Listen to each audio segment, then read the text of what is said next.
Good evening. You all happy? Happy? Good. Don't get distracted by the view behind us. Concentrate hard. We have a late addition to the lineup. He's on our far left. His name is Costa. He is a psychotherapist. We felt we needed that. And he will be a notable addition. We're here to discuss happiness and democracy. Each of them a broad subject. I think I'm going to start with a very simple question to you, Karolina, which is, what for you is happiness? Thank you so much, Roger. At the same time, thank you for having me here. I have been thinking about what happiness is. Don't think your mic is what, is it? Is it? 1, 2, 3, happiness? Okay. Louder. Good. I have been thinking about what happiness is, and I thought I would like to ask you all, when did you last feel happy, and what did you think it was, actually? Because when I think about what is happiness, I think about Princess Elizabeth from Bohemia,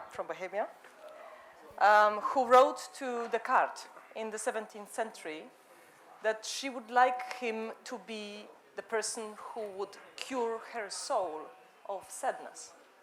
So basically, this is a very old thought in classical philosophical thought. Happiness comes from philosophy. Happiness is something that comes with thinking, rational thinking, and with working with your emotions.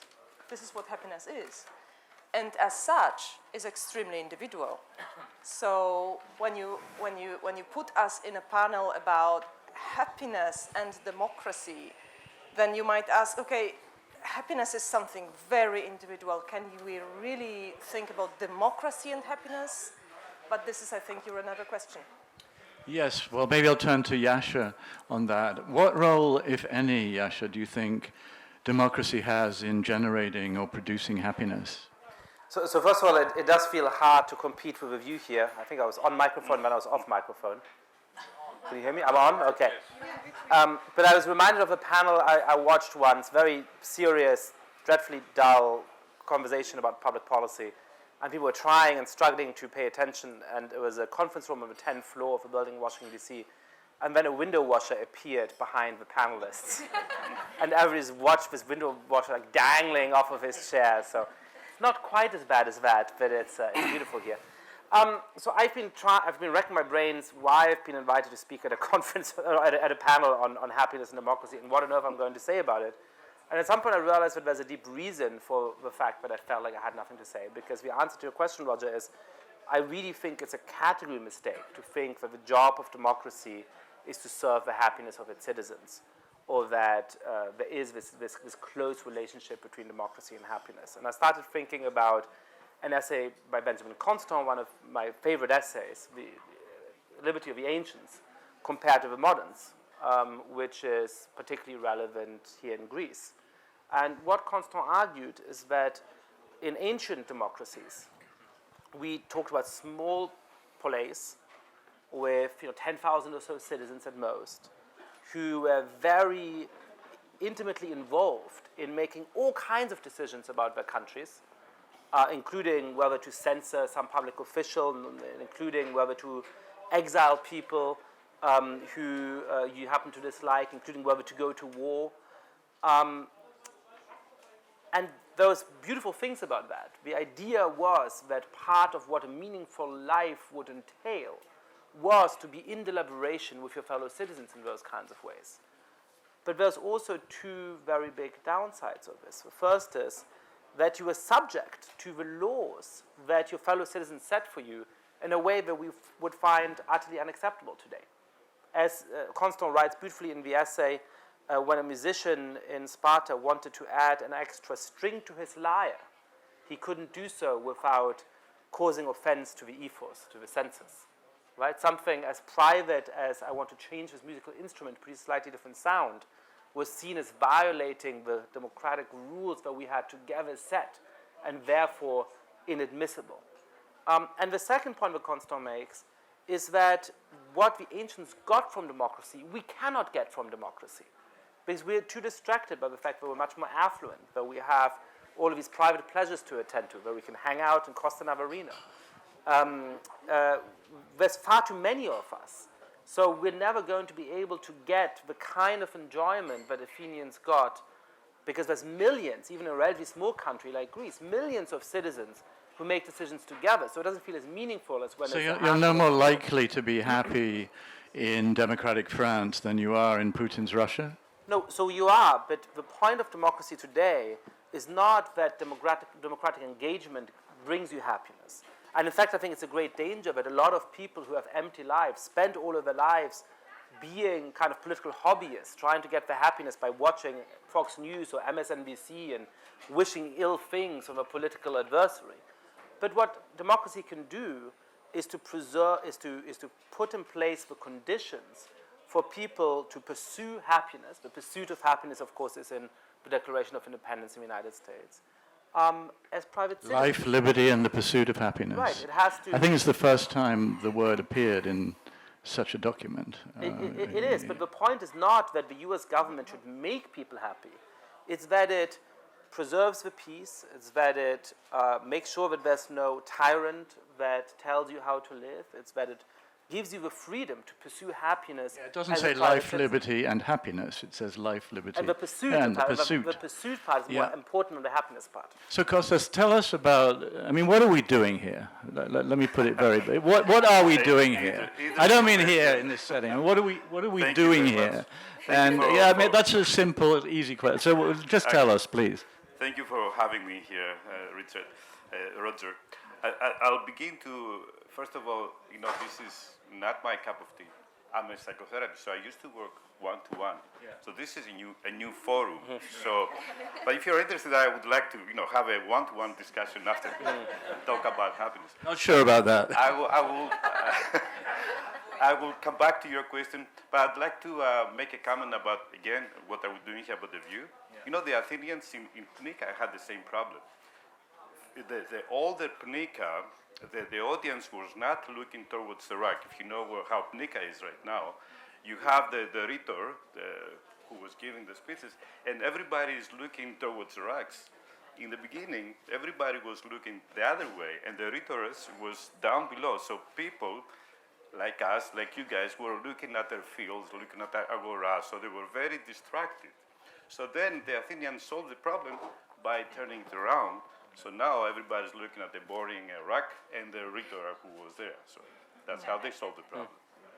But coming to your question, I think this is a good question. If we had Aristotle here, by the way, who came up with the ultimate definition about happiness, he will make the same question to all of us. So what's the point? Why are you doing everything in your life? What's the point? How do you ask this question is very relevant to define happiness, but happiness is very subjective, so it has to have meaning for you personally. And how Aristotle solved that, he says, happiness is the goal, is the end of all goals. So if you were, I don't know, there's a nice joke, someone meets a Greek fisherman, and the guy is fishing in his, by the shore. And the young entrepreneur says to him, well, what are you doing here? You could have more fish if you had a little boat and go in. And says, and what are you going to, what am I going to do with that money?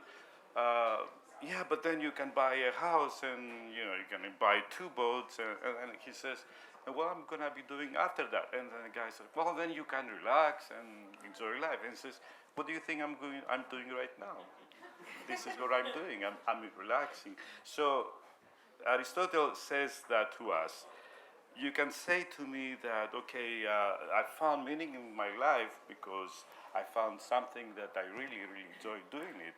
Yeah, but when you do it, what is it that you're getting at?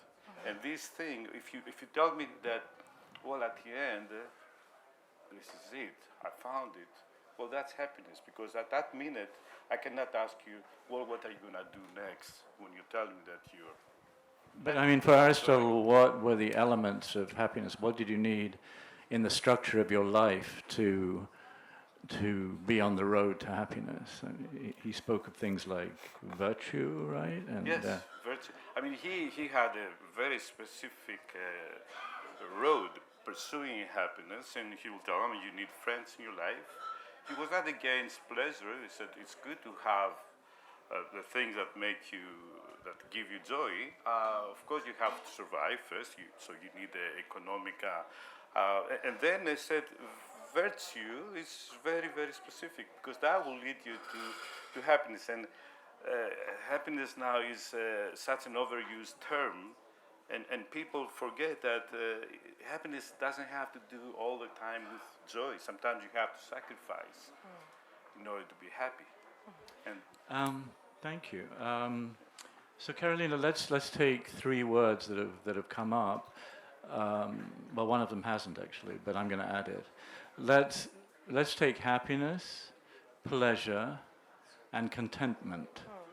How would you, in your life, distinguish between contentment, pleasure, and happiness? And how would you set about attaining them, or maybe you're not interested in one of them?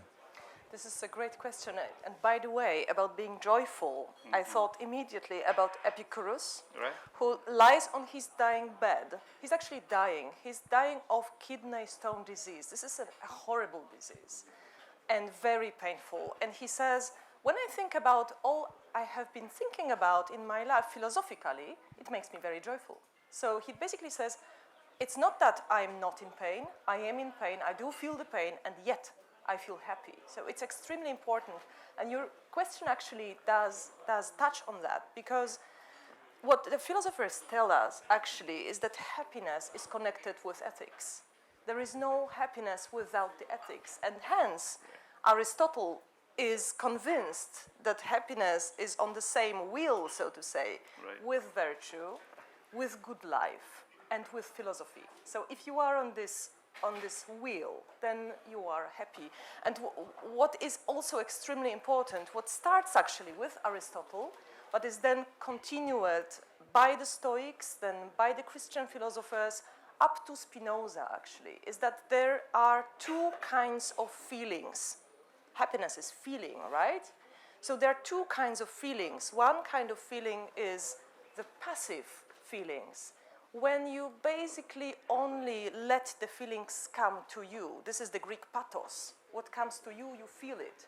But then you have no influence on what is happening with you. You actually don't understand what those feelings are doing with you. You don't understand the world and how it is working, and that's why it is only a passive state of mind. Now, if you understand how the world works, if you embrace the suffering, if you embrace the life and that you are getting older and that our life is not perfect in any way, then, only then, you have the chance to be active. And this is where virtue begins. So if you ask me about the difference between pleasure and contentment and happiness, I will say happiness is a moral state. This is point number one. But to make it more complicated, I would like to refer to what Yascha has been saying about democracy and happiness. And I would like to say that it's basically also when you think not in individual terms on morality, ethics, and happiness, but in collective terms. And you think about democracy, then you will see that democracy is capable of allowing us for the pursuit of happiness because it doesn't impose the happiness on us. You know, I come from Eastern Europe, so I am from the part of the world when happiness was imposed on us as a collective system. And this was totalitarianism, of course. But what democracy does... Except happiness was not imposed on you, misery was.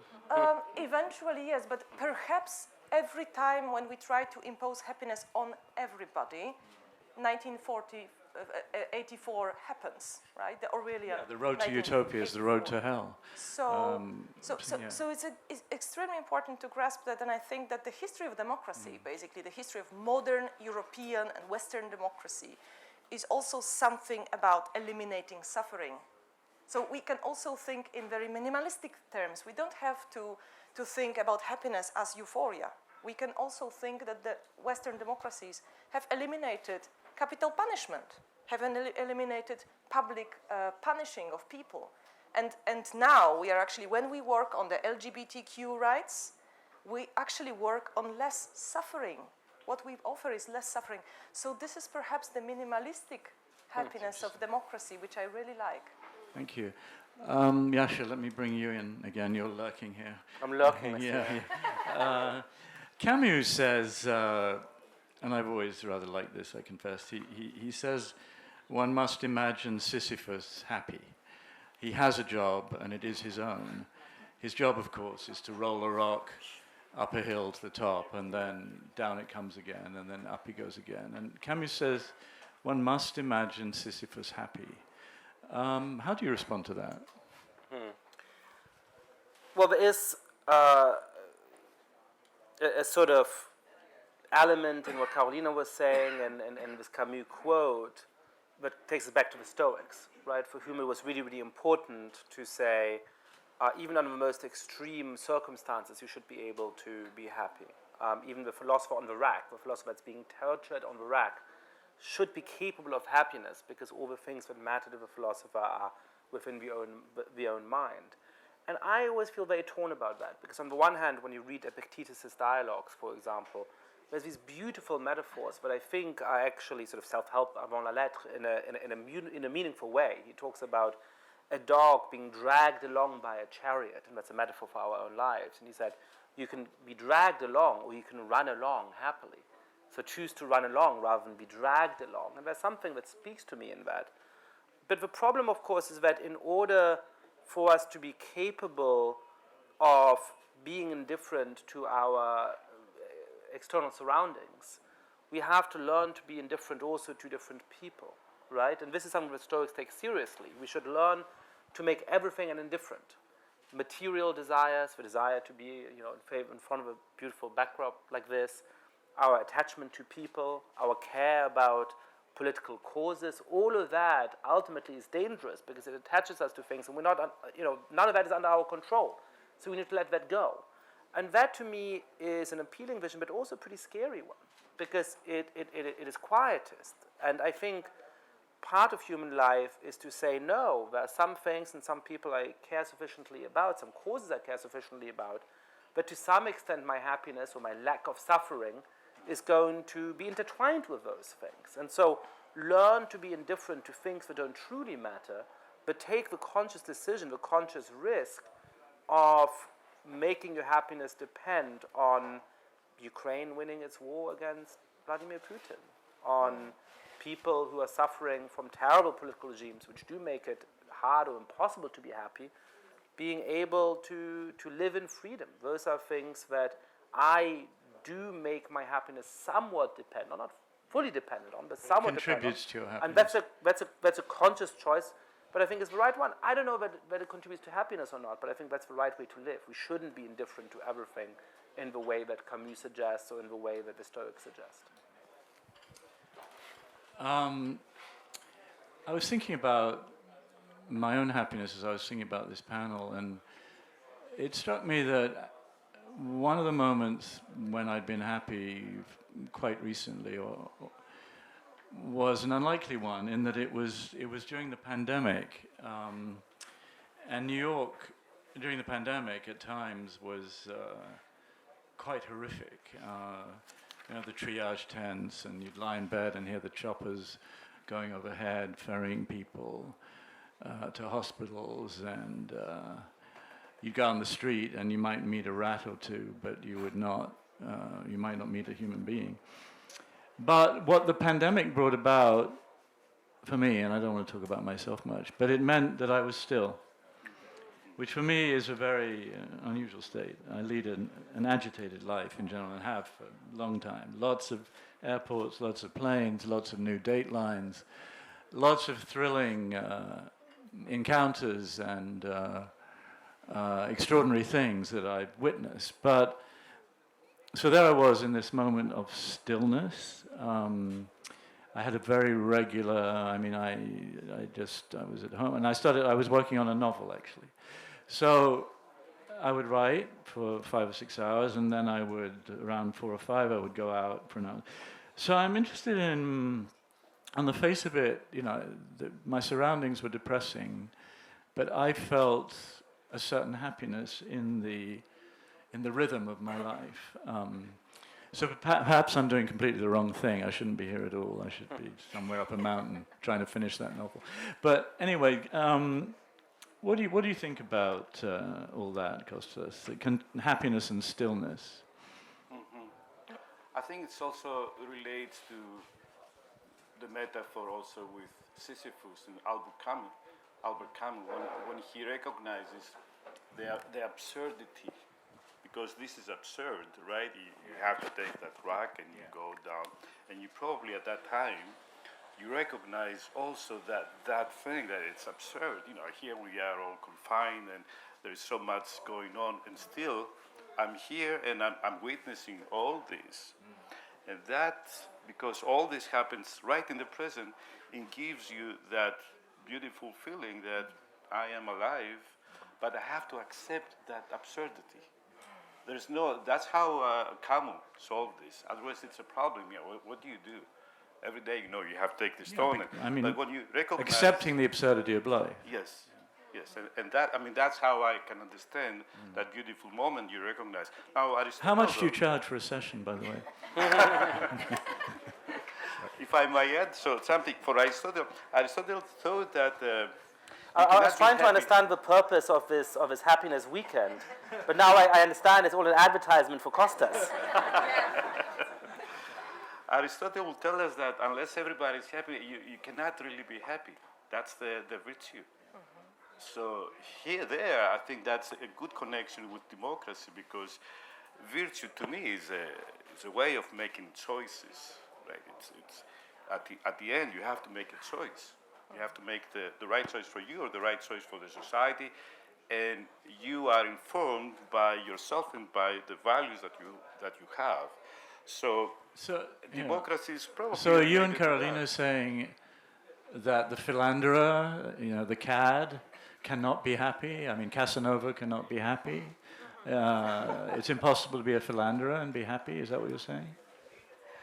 I immediately remembered a quotation from Blaise Pascal, who says, "I've found the sole reason for all the misery in human life, and it is the inability to sit still."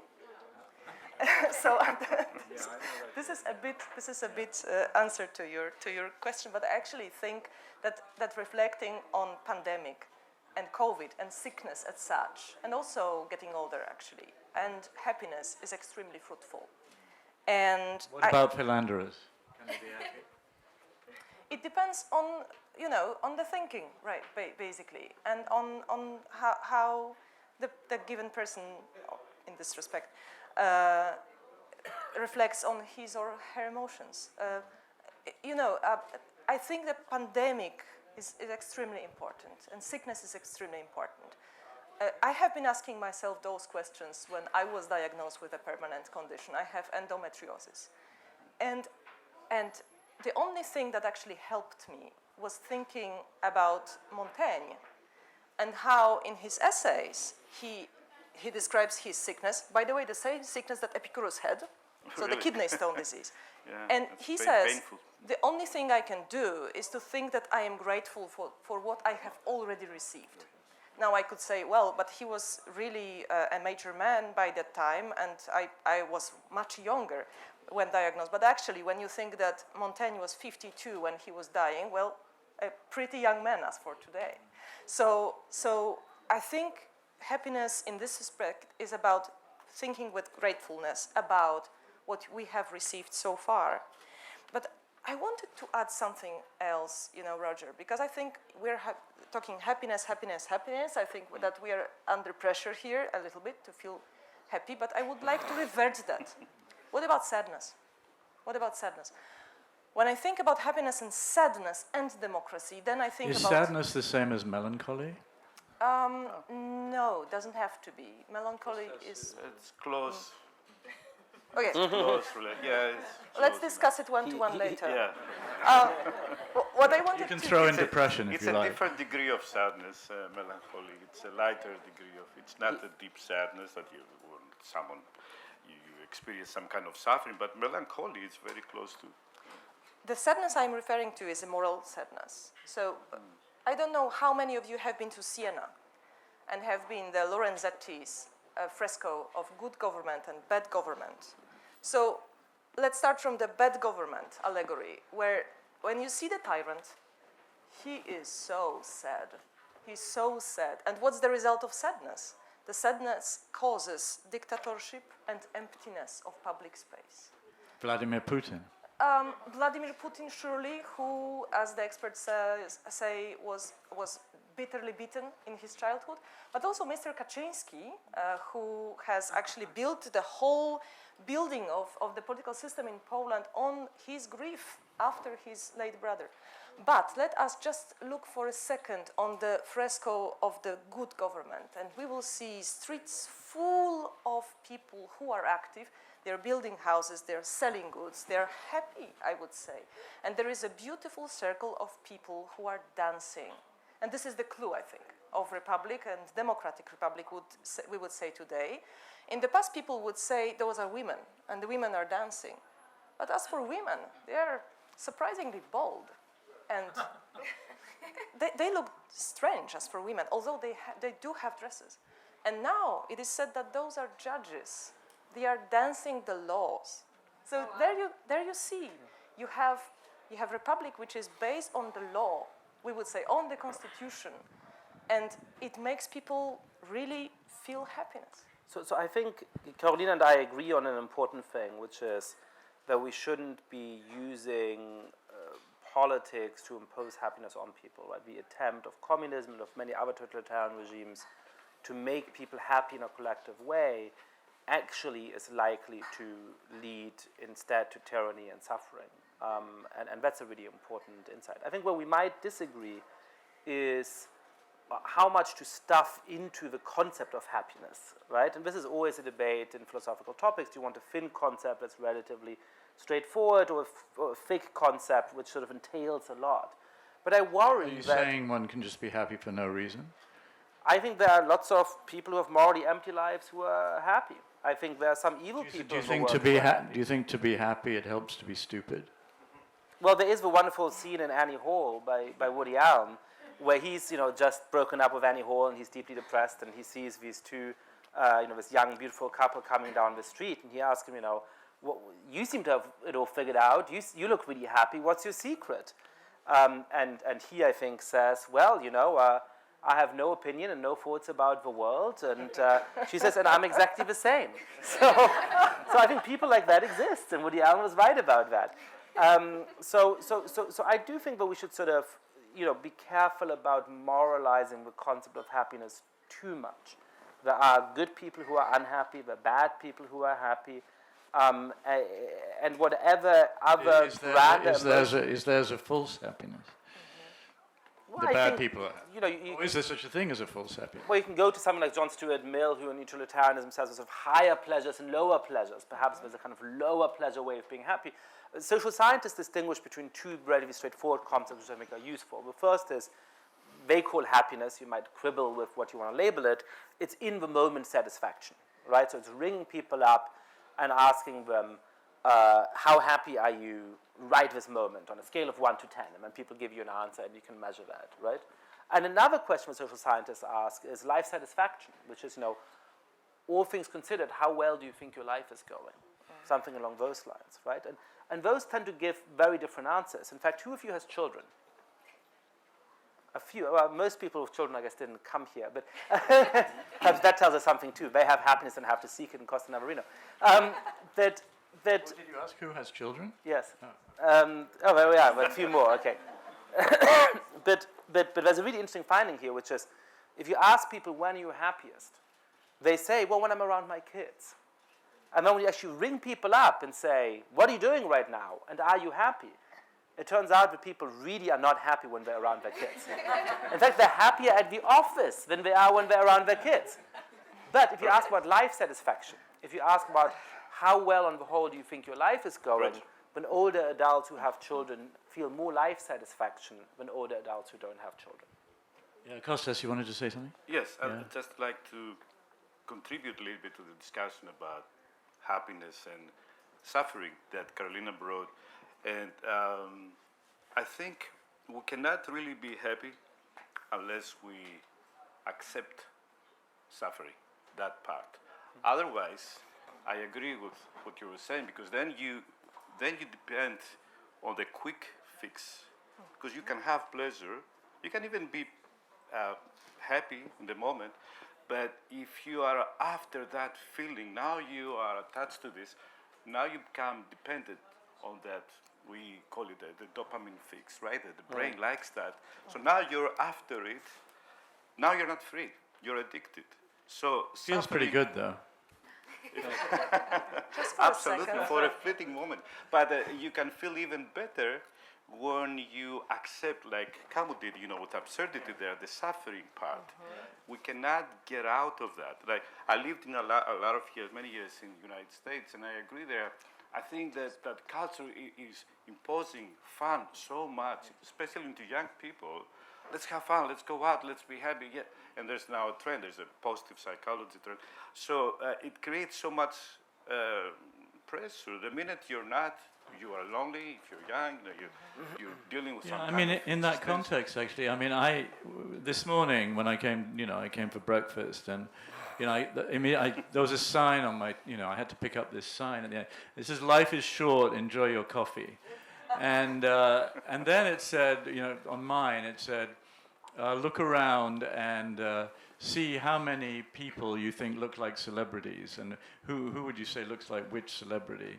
And I felt that, there's this sort of pressure. I mean, I just wanted a coffee, And I was like, I had to be reminded that life is short. And then I had to get involved in an activity, an activity. I didn't feel like being in an activity. I felt like just having a coffee. And I think there's a lot of that in life, right? These days, Right. yeah. Yes, absolutely. But accepting that minute when you don't have that coffee, which I love too, accepting that minute, this is what's going to make you really happy. When you don't depend anymore on that. And that realization, that minute, it's so valuable to us to recognize. I mean, right now, we have war, we have climate, we have so many things that are going against us. How are you can you be happy with all that?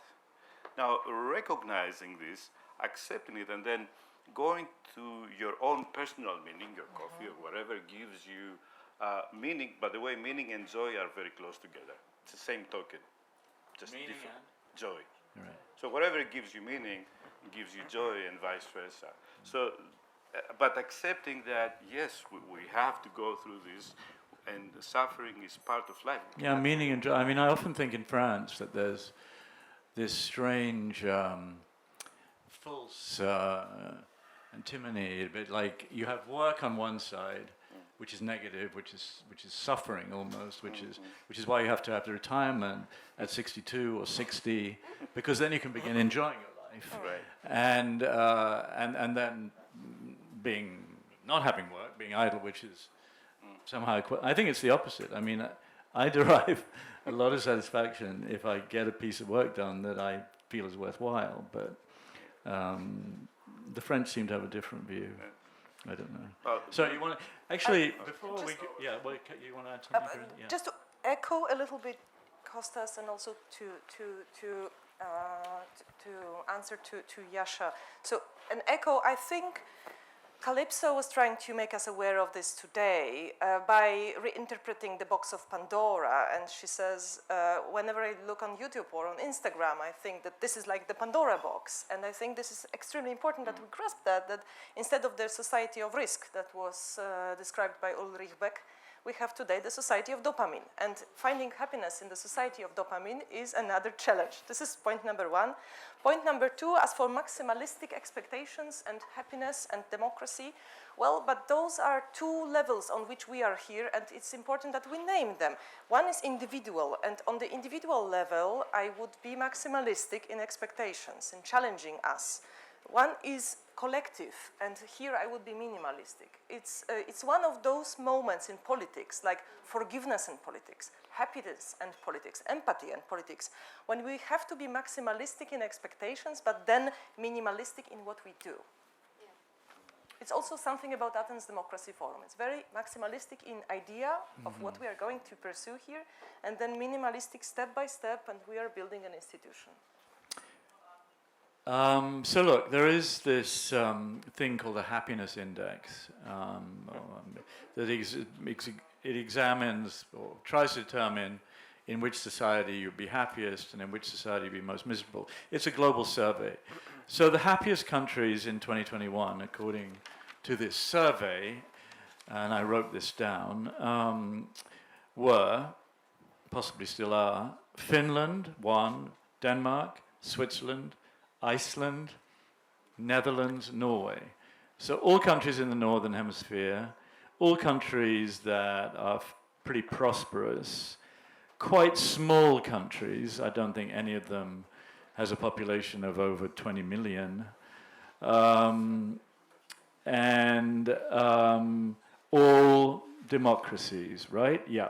Okay, the most miserable countries on the face of the earth are number 1, Afghanistan, 2, Zimbabwe, 3, Rwanda, 4, Botswana, and 5, Lesotho. So with the exception of Afghanistan, 4 countries in Africa, 4 pretty poor countries. So does this, what does this in your view tell us, Yascha? Is a precondition for people being happy a certain level of well-being and security? Yeah, so there's very good research about this by Angus Deaton and others, and what it essentially shows is a graph that looks roughly like this, right? So as you go from being a very, very poor country to a somewhat poor country, it makes a giant difference in how happy people are, right? So when you go from not having running water, not having electricity, not having access to basic education, not having access to basic electricity and other things, towards being a lower middle income country in which you have a lot of limitations on what you can do, but you know you're going to eat a meal tonight, you can see a doctor for basic ailments that are easily treatable and so on. That just makes a giant difference in how happy people are.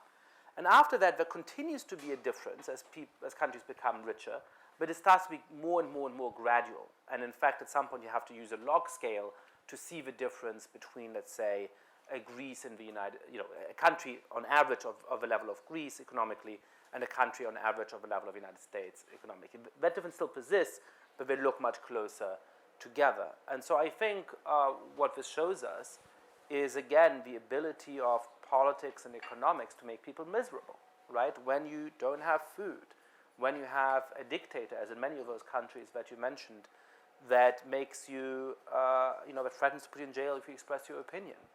When you have extremely repressive social norms, as you do in Afghanistan and some of those other countries, which mean that people have no personal liberty to lead their lives as they want, all of those things make people really, really miserable.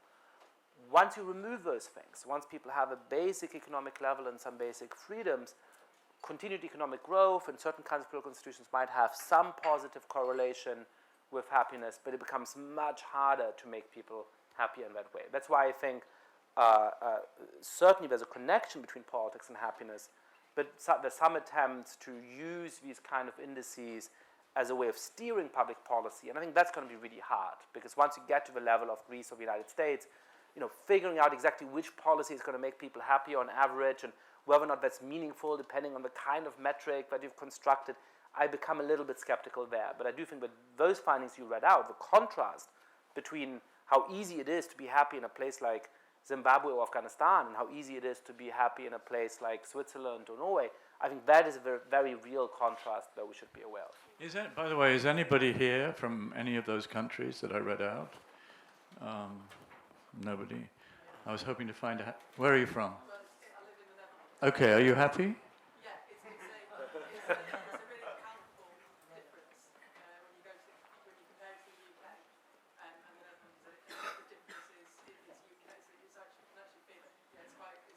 When you arrive in the UK, it's a depressive experience for you. Yeah. Could you talk us through that a minute? What is it about the Netherlands that buoys you?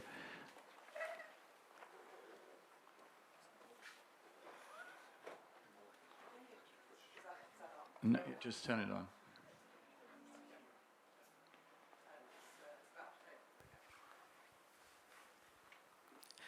So it is a small country, and I think there is a lot in that.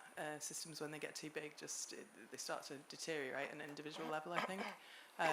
But there is a social contract, I think, that exists there that has been completely fractured in the UK, and to an extent some of the other bigger territories that way.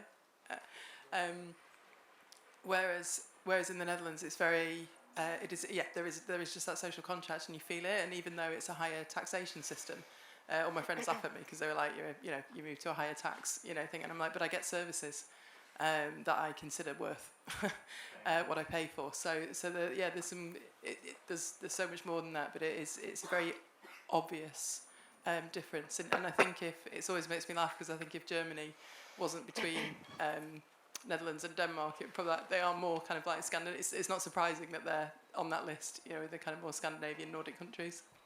Thank you. I'm going to throw this open in a minute, so if any of you have any questions about happiness, prepare them. So, Costa, you live in Paris, as I do. The French say, vivre heureux, vivre caché. Vivre heureux, vivre caché. Basically, you want to be happy, stay hidden. Hidden. Caché, yeah, hidden. Or stay and that's not a comment on Twitter, is it? I think it may have to do with avoiding the tax man, but I mean, do you see anything to that? Well, I've been in France regarding this common. No, as a principle in life. No, I completely disagree with that. Uh-huh. I think I am for because that implies some kind of fear, right? You don't take any risks. You're behind. You're just do the absolute necessary.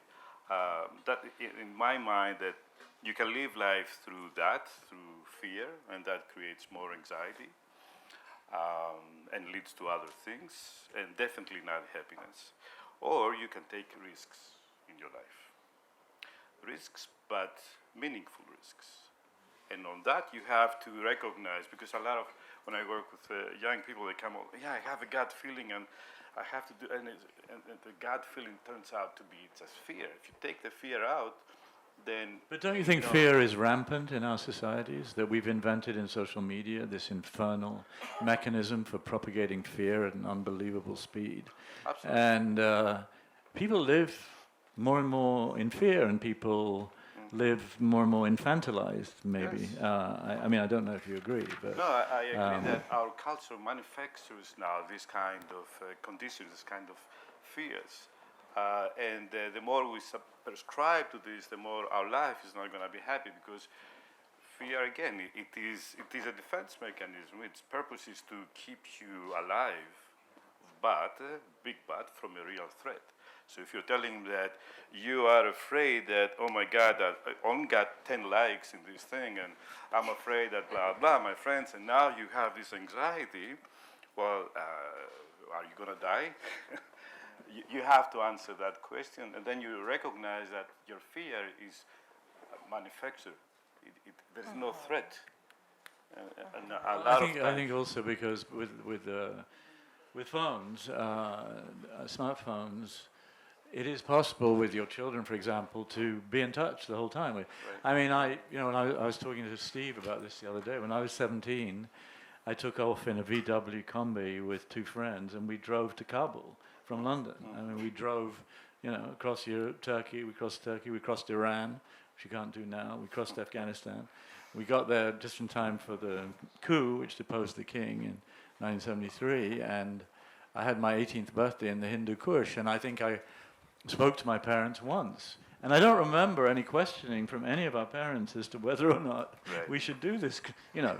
And that, to me, seems pretty much unimaginable today. I mean, you can't do it logistically because you can't drive. This was still the Shah, so you could drive across Iran, but 6 years before the revolution. So we're freer and we're less free. Sometimes, do you agree? Yes, I completely agree. I think we're less free. I mean, those things create a dependency.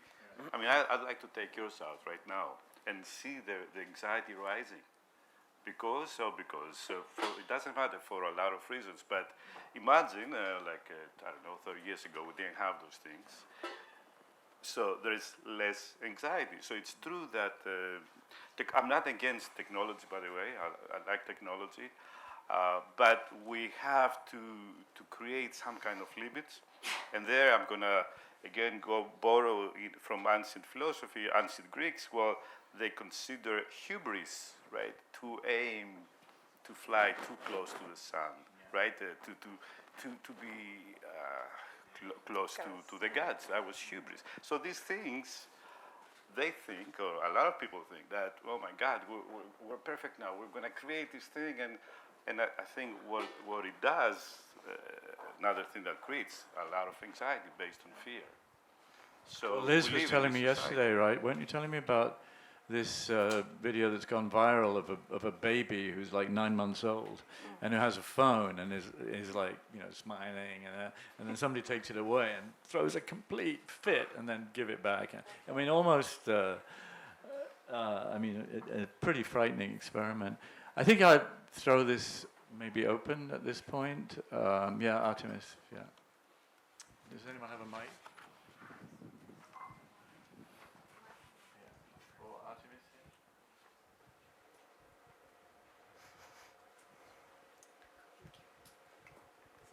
On. Thank you so much for such an interesting discussion. So I want us to focus for a minute, if I may, on the tensions that are apparent in the discussion. And there's many of them, right? There's a tension of minimal conception of happiness in liberal democracy versus a more maximalist conception. There are tensions about letting go in order to be happy and not be dependent, while also caring about outcomes in the world.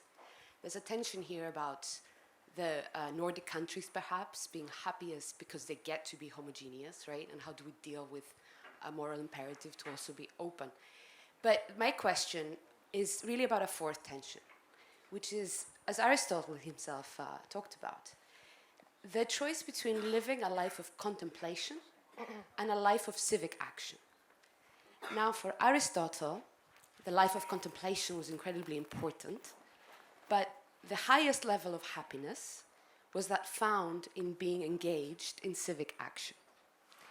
Now, you have all, in your various ways, managed to combine a life of civic engagement with contemplation, but with the possible exception of Costa's, you have leaned more into a life of contemplation, right, of thinking and writing. No. So I'm curious, or maybe that's wrong, I apologize, I don't actually know everything about it. None of us, actually. So I'm curious, how do you balance that? Do you see a trade-off? Do you see a pluralism that cannot be solved by maximizing across the truth? Is there a choice that has to be made that means that something needs to be left out in choosing between the two?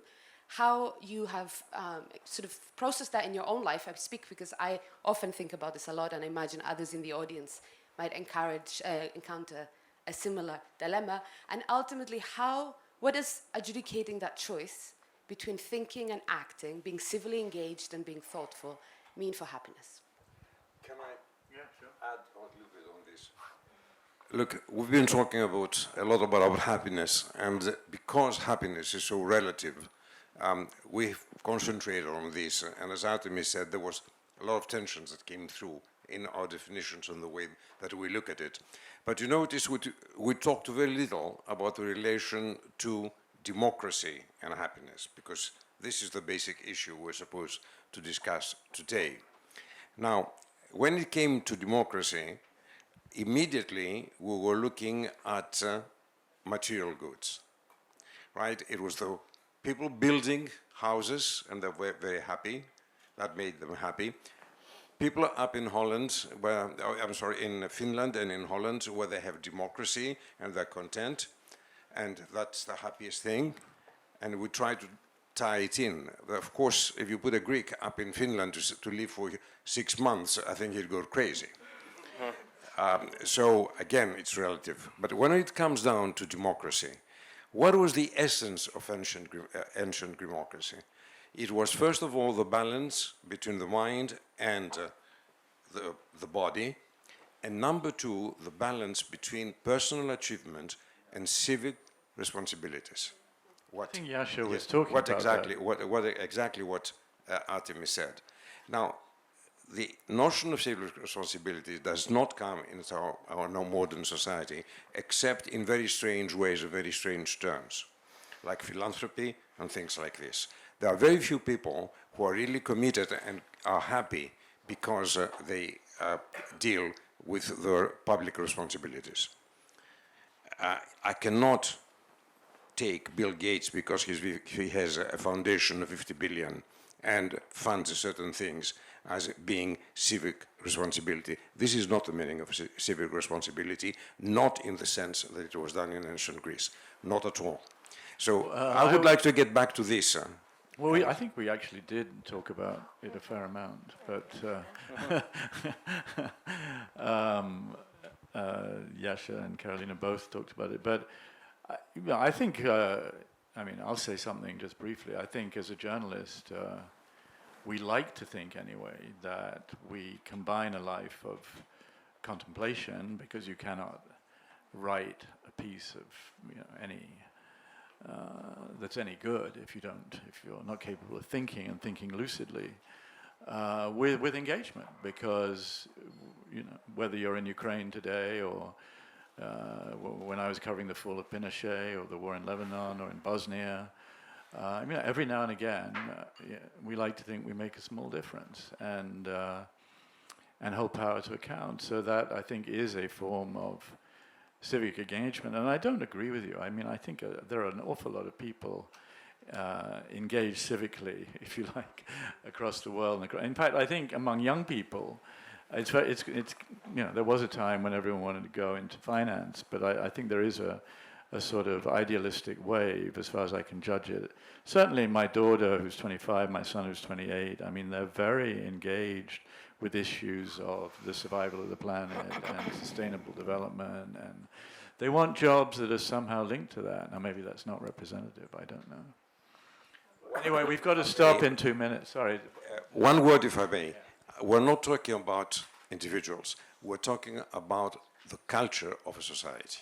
And you cannot tell me that today's society has a culture of balancing personal achievements with social responsibilities. Fair enough. We have to stop, I think. Calypso, is this on? Yeah. Hello? Yeah. Be quick, please. I'm being looked at sternly. There is a word that was implicit in what you were saying, but that links happiness and democracy in my view. And that word is togetherness. A bit like we are today. And it's not quite what Karolina is so right to push back against, which is the collective, one big thing. But it's that sense of feeling that you have meaning together. And if you ask the young generation, Roger, when I ask them, my kids too, and their friends and my students, they're the happiest in big festivals with 100,000 people. And it's not mindless, dancing like crazy, but it is being together, and there is meaning in the words of the song, there is meaning in this togetherness. And poor Sisyphus, about whom we spoke a lot this morning, indeed, found meaning not only in accepting the absurdity of a situation, Costa, but also in probably always having a spark of revolt. That was what Camus said. You can't just accept. There always needs to be that moment of revolt when you're going down the mountain, not when you're going up the mountain. Right. And that, in the end, the revolt, the saying no to what is unfair, is a togetherness. And so last point, to Yascha, you invoked my countryman being half French, Constant. Let's never forget that he represented in the 19th century the angst of the liberal who was very scared of togetherness, who tried to shape a liberalism that would raise people against the state, against certain claims for justice, and so the ancient, he gives them lip service, but he says, no, and he makes up these stories, they're not really true, but he actually is afraid that the mob, the people will raise and take, the wealth of the liberals and the aristocrats. And what we're rediscovering today can you please, I'm sorry. is another new type of togetherness that can integrate liberalism and new kinds of democracy. Thank you very much. Thank you, everybody. Thank you all.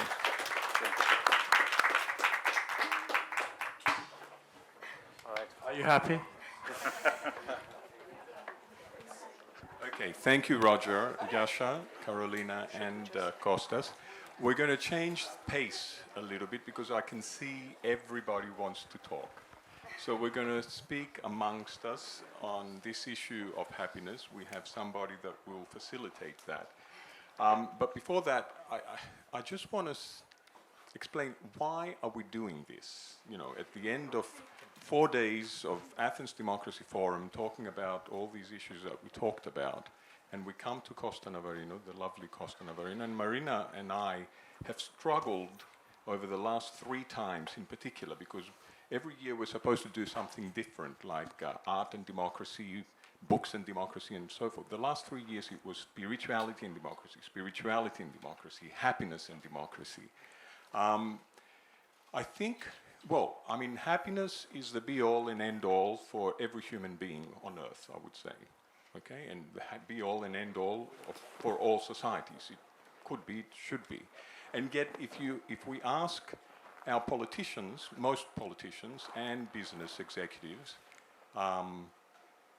if we talk to them about happiness, in context of their job descriptions, they will say, "Oh, pie in the sky." So we're trying to find a way with you all, and I hope you can help us to ground this concept of happiness, to make it, to put it in the public consciousness and the corporate sectors, the public sector's consciousness and the corporate sector's consciousness, because we are all seen as consumers. We are pawns in life in many ways, and we're not consumers anymore, as John Alexander is going to tell us. We should be transitioning to citizens. So I'm going to hand over to John after thanking our panel here, thanking Marina for this beautiful setting. And John, please help us, and Irini Akesis. They are both founders of the new Citizenship project. We need some tools. We need somehow to ground this thing. Right, we are going to change this up a little bit. We're going to have a little bit of a change of pace. This is mostly going to be you, my friends, talking to one another with a bit of guidance from my wonderful business partner, Mr. Yascha. We're going to start off by passing some of these pads down the line. What we'd like is for there to be one for every 3 people, because you're going to be in little conversations of 3s, and you need a pad between you and a pencil, okay? Does that make sense? And we're going to tell you what questions to write down very soon so that you know what conversation you're having. But for now, make sure you've got one pad between 3.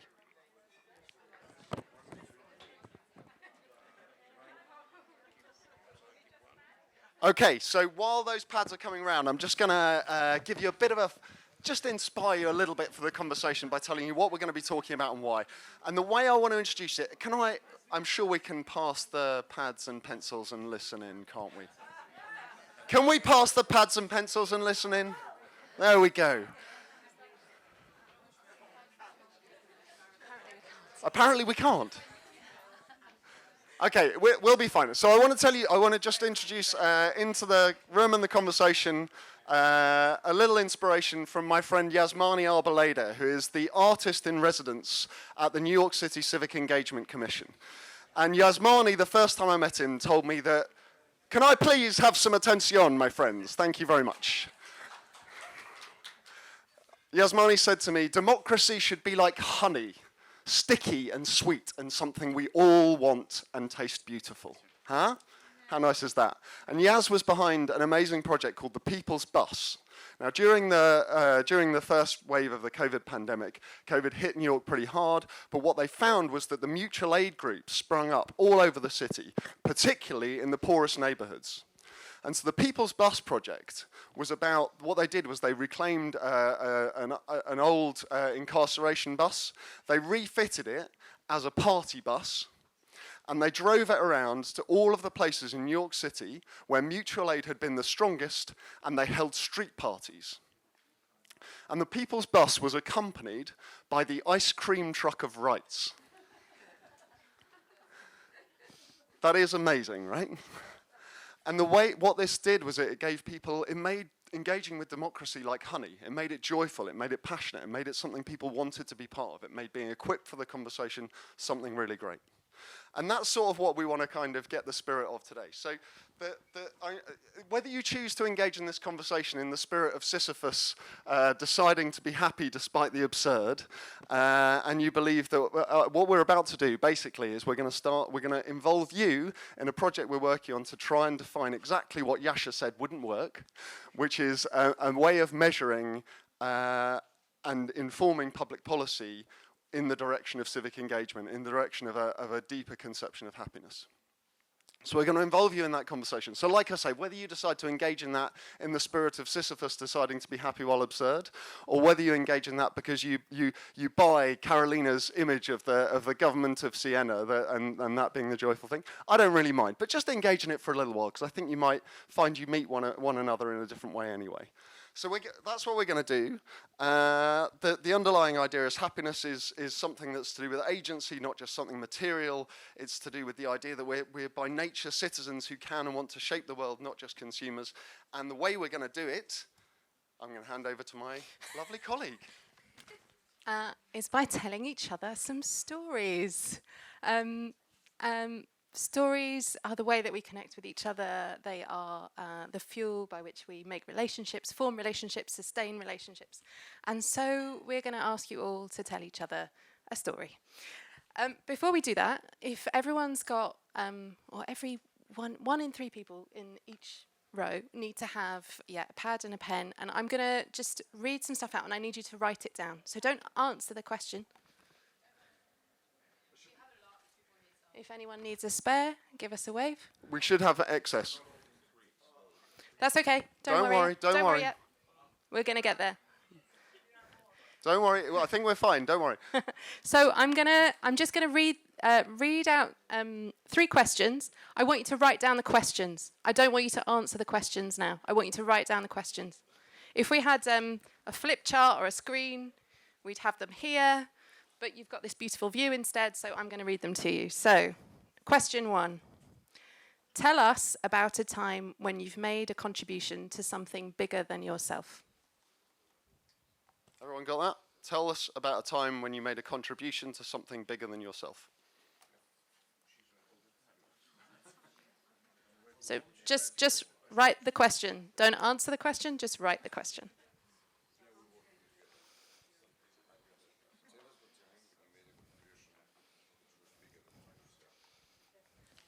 Second question, what was important to you being able to do that?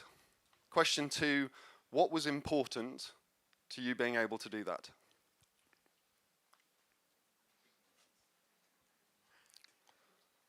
What was important to you being able to do that? Okay, scribbling. Yeah. Last question. What would enable more people to be able to make a similar contribution in their own life, place, or community? What, if anything, would enable more people, what would enable more people to feel able to make a similar contribution in their own life, place, or community? Don't answer the question, just write the question. Life, place, or community. What would make more people feel more able to make a similar contribution in their own life, place, or community? So we're going to say just one more word to situate why these are the questions. We've been having these conversations all over the UK, Europe, beyond, building these kinds of stories, understanding these things and finding the commonalities between them as part of the research to inform. There's also been a huge amount of statistical analysis, polling data, all sorts of stuff going into this. But we wanted to start with these questions with you. And the reason, just to say a word more about each of the questions maybe. Tell me about a time you made a contribution to something bigger than yourself. We've heard everything from like when I helped my neighbour to look after her garden. It doesn't have to be a grandiose thing. It can be as humble as that. When we talk about what was important to you being able to do that, we're talking about tangible, like physical, like resources, like physical things, but we're also talking about feelings, emotions, your sense of identity, whatever it is. So we want to hear what was important in every way. Exactly, as an enabler, what made it possible? And then the third question is really a reflection. Sorry, George, can I keep you in the room, mate? What, if anything, is about trying to reflect on what might make it possible for more people. And then the way we're going to do it is, so we're going to be in groups of 3. Each of you is going to play the 3 different roles. You're going to play the storyteller, you're going to play the interviewer, and you're going to play the listener. And we're going to do rounds. So each round is going to be 5 minutes long. The interviewer will, of course, ask the questions. No follow-up questions, just those questions. The storyteller will respond to those questions in whatever way they want to. You can say whatever you like. Tell your story. Tell your story to the 2 people that you're speaking to, as you want. And the listener is there to listen to the story and to listen out for the things that they think are important in the story, the things that jump out to them, the things that are remarkable, the things that felt really important, the times when the person telling the story came alive with their eyes or their face. Those are the things that we're looking for you to listen for. And at the end of that listening process, we'd like you to play back what you heard directly to the storyteller. So on that, the listener each time has the pad to help them. So the listener makes the notes and then passes it on. Is this making sense? Are we ready? So we just need you to organize yourself into 3s. So 1, 2, 3, 1, 2, 3, and so on.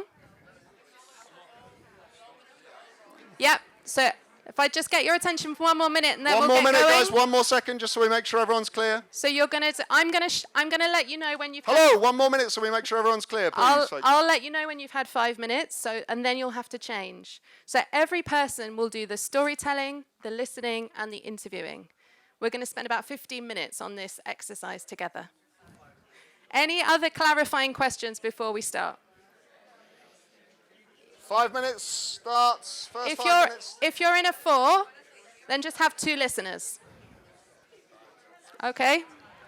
Turn your chairs a little to each other. There's a 4 over there. So if you want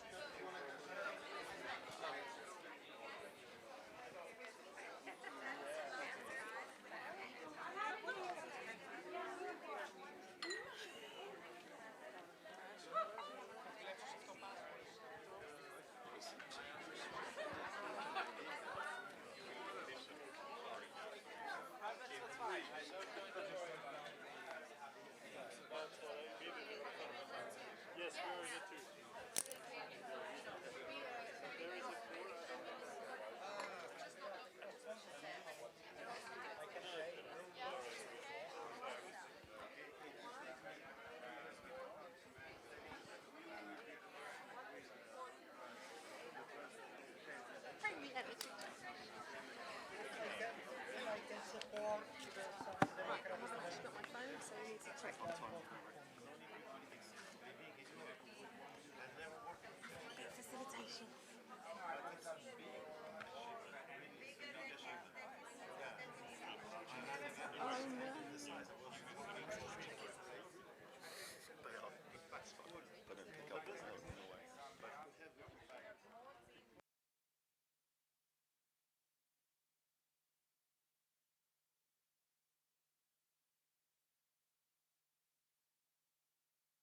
Folks, if I could have your attention. If you're not already on the playing back of the listening, then move to that.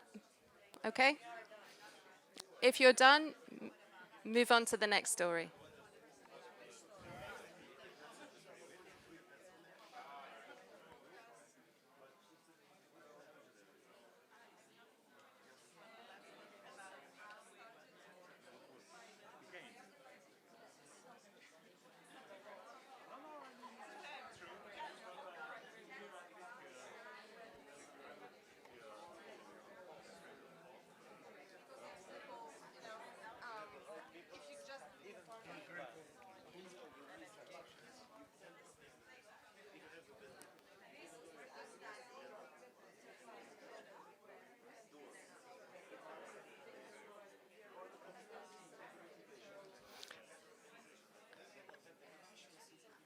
Okay, folks, it's time to change story.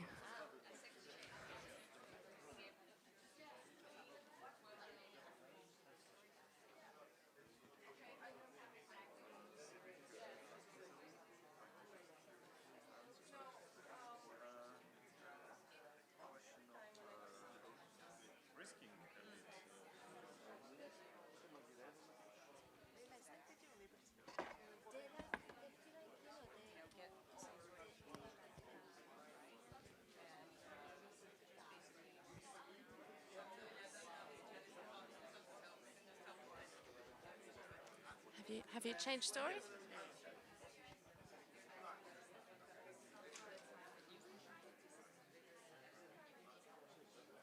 Have you changed story? Yeah. Great.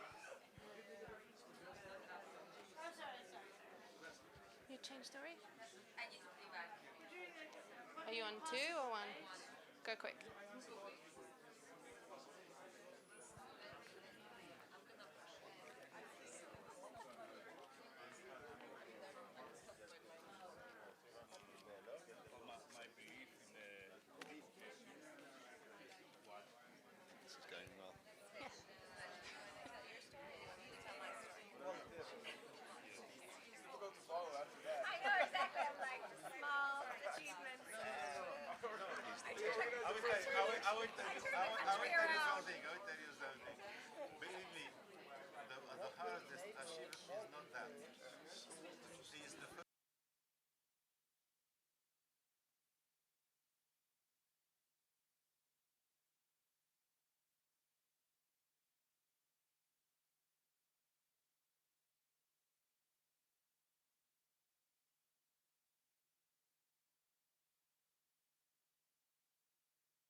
Okay, if you're not on playback for the second story, then move to it.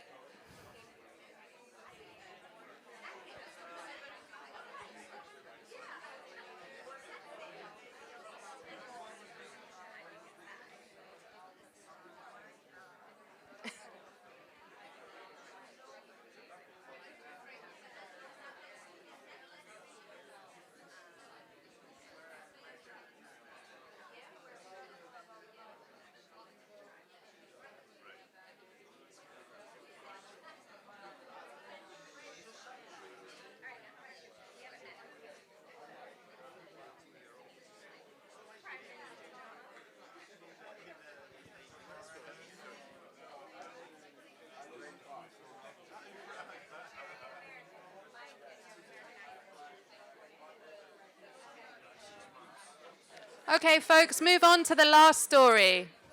Move on to the last story.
Okay, folks, you've got 1 more minute in this last conversation, so let the playback begin.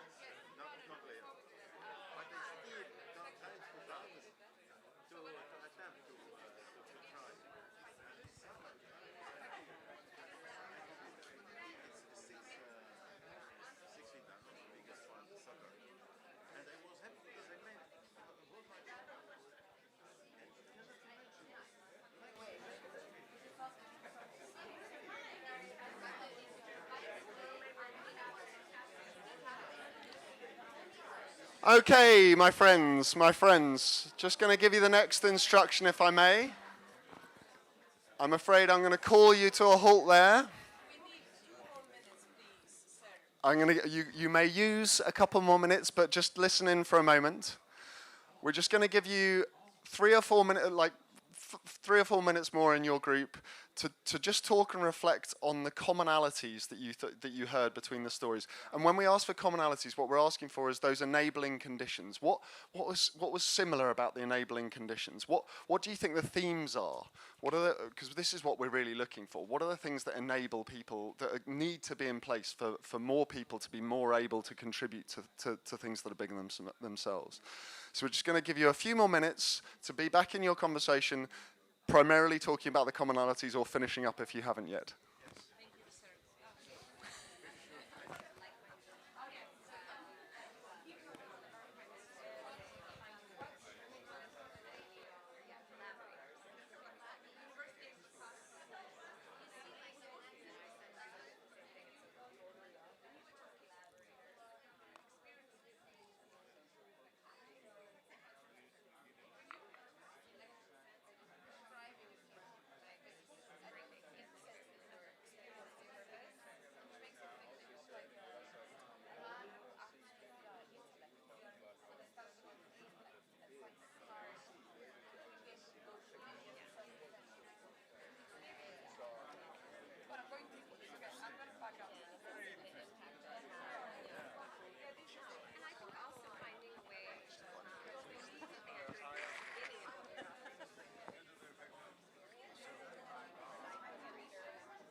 Okay.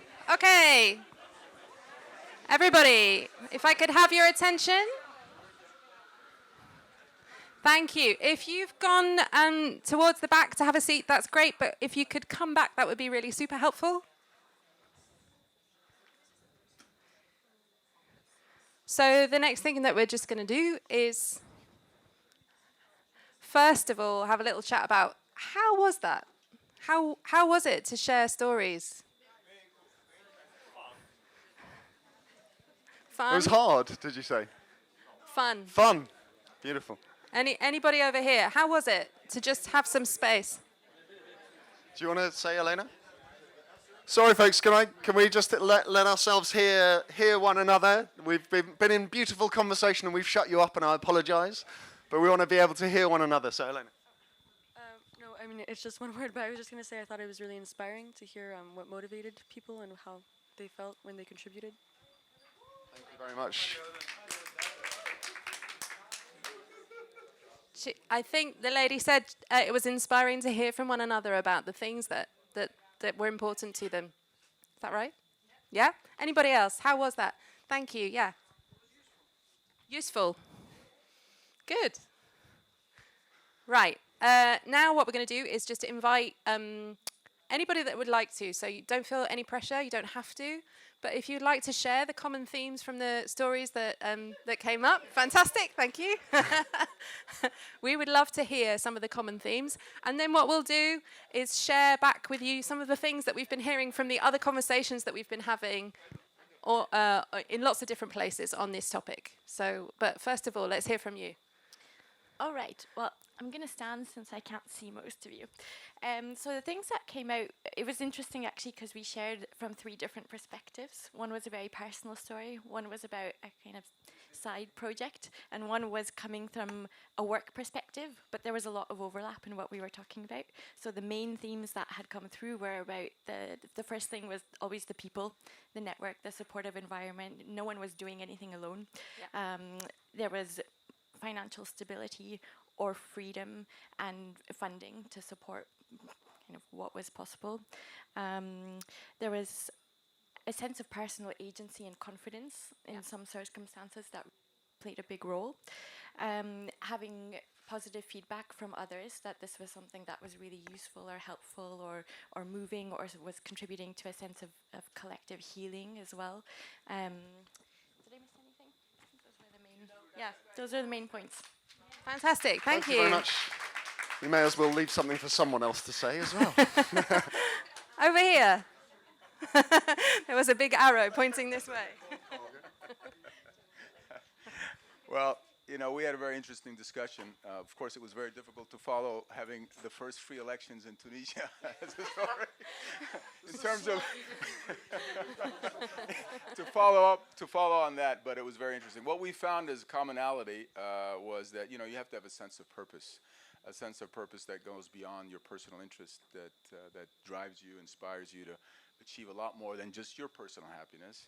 And the second main point that we learned was collaborators, and basically finding the right partners. And sometimes it's a very difficult thing to do, to say, you know, to find somebody that's better than you. And I think that we all agreed that you want to get people that are better than you, and that's sometimes require a level of humbleness that most of us may not have, but that's very important. And of course, I think the last point was to see tangible results.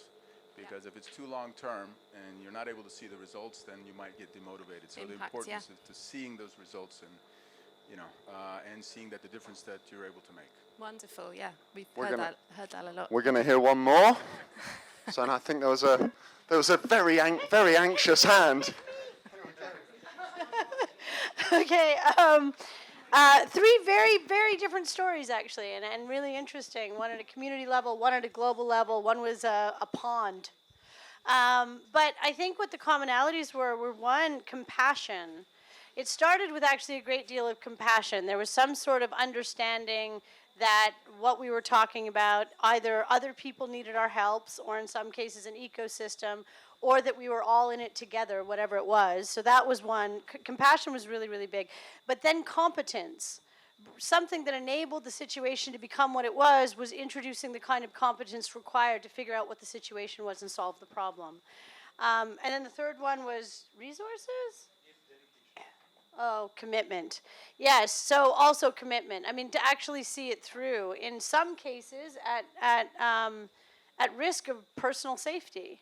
And that is really remarkable. That's the kind of thing that triggers a huge amount of emotion. But it really, I mean, I don't know. My takeaway from this conversation was that in order to get to a place where we're actually engaging in something together deeply that makes that kind of difference in our lives, where it's bigger than ourselves, it actually starts with compassion. And it stays through because of commitment.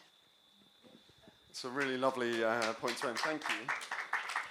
So we just wanted to put into the room some of what we've gathered, the themes. We've been building this in lots of different places, as I say, in lots of different ways, and usually much more humble environments than this. Some of the most difficult neighbourhoods in the UK and abroad and in other countries as well. And it's astonishing. Like, I honestly, we were whispering to each other, going, "Do you think it's going to be similar, or is it going to be completely different?" And it was really similar. So where we and what if we had the full hours that we often take for this, we'd be using your language and sticking it up on a flip chart and moving words around and organising it together and helping, giving you the support to make sense of your own stories, which is a really important part of our practice. It's not, we don't take people's stories off them and then make sense of them and then tell them what they meant. We make sense of them with them. And so the language just to give you some of the highlights, I decided to pull up some of the language that came out of one particular bit of work in Huddersfield in northwest Yorkshire in the UK, and from some of the roughest, frankly, estates in the country. And it's so similar. The central principle, the language that they used, the language that they wanted to use was "I care, we care." Compassion, the shared purpose, the idea that I'm contributing and someone else as well. Human connection was the next principle, which we heard as well. Everyone can contribute, and they wanted to underline the word "everyone" in that work, because they wanted to say something made it possible to try and get really different voices, everyone being able to chip in. Spaces to flourish, and really interestingly, that was sort of resources and capacity, but they didn't say money. They said spaces to flourish was the language they wanted to put on it. And that money was in there, but part of it. And then finally, and it was lovely to hear this pop up, someone was talking about when you achieve something. They said celebrate the journey. So not just sort of not just like you've never done enough. You have to do that. So I hope you might join us in reflecting that those 5 themes are pretty similar. Now, just to situate that, and then maybe we'll just, I think we'll probably wrap, because I get the feeling people would like to have a drink, and if you want to, you can grab us and question us a bit more about the project. But I thought I'd say a word about where this all fits in and how it pulls together.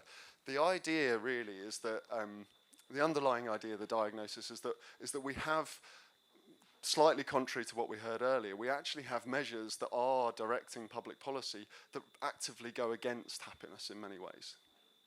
And there is huge amounts of evidence for this, which I won't dwell in hugely now. But among those, people have been talking about GDP for years, right? Like the Stiglitz-Sen Commission, when governments steering the course of their societies by GDP are like pilots with a broken compass. In 2008, could go on and on, but what we're trying to do is go, okay, no one's quite been able to shift that, so what if you come at it from a slightly different direction? And because a lot of our work focuses on the idea of treating people as citizens, starting from an assumption that people by nature want to contribute if the conditions are there for them to do so, rather than that people are consumers whose only real desire is to accumulate material stuff, then we might be able to design something different, because there is another very powerful measure in our society called the Consumer Confidence Index. And that measure shapes an awful lot of the public conversation underneath the surface a lot of the time.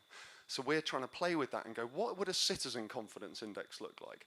What would it look like to try and measure agency, the extent to which people feel able to shape the world that they live in, feel able to make these contributions. And we're trying to build that measure through a combination of storytelling like this and rigorous, as I say, statistical analysis, drawing on polling and research and all sorts of other measures to input into that. And that project is being run by the Democracy and Culture Foundation, with us as the new Citizenship Project as one partner, and with Democracy Next, Claudia Schwalis's organisation, which is pioneering and leading the world in many ways into a new era of democratic practice. If you want to quiz her, then feel free to do so. Claudia, give us a wave. So that project is going on. The dream is that come next year and future years, we'll be able to arrive at the Athens Democracy Forum, and one part of the things that you hear will be, here's the latest report from the Athens Index, the Citizen Confidence Index, with some reports on who's doing it really well, what the practices are that are going on, what the results of those things have been. It's a very early days in the project, but talking to Achilles, we wanted to involve you all as sort of the close family of the Democracy and Culture Foundation in that process. So I hope you found it enjoyable, whether on an absurd basis that you consider it a slightly futile pursuit, or whether on a deep intrinsic joy basis. I don't hugely mind, to be honest. But I think with that, I will close, and I don't know if Achilles wants to give a final word to the night or not. Thank you. Thank you, John and Irini. And there's another session with a few of us tomorrow morning where we'll take a few of the thoughts that emerge from today in order to do what I said before, grounded. It's a hard thing to do, but Anthony, our vice chair, has been listening very intently. He's done a paper on happiness and democracy, lots of questions there, so hopefully this has given him a lot of food for thought to put in that document. So Marina, again, thank you very much. It's our 7th. I can't feel a 7-year itch. I hope.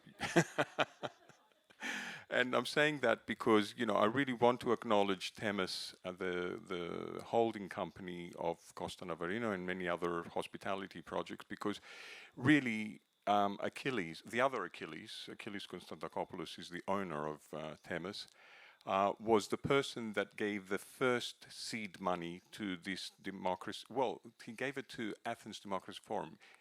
I think he had a feeling that he was kind of helping this idea of Democracy and Culture Foundation. That's what makes him and Themis quite special. So thank you, and here's to many more years together, and enjoy dinner and drinks and dancing and whatever we're going to do.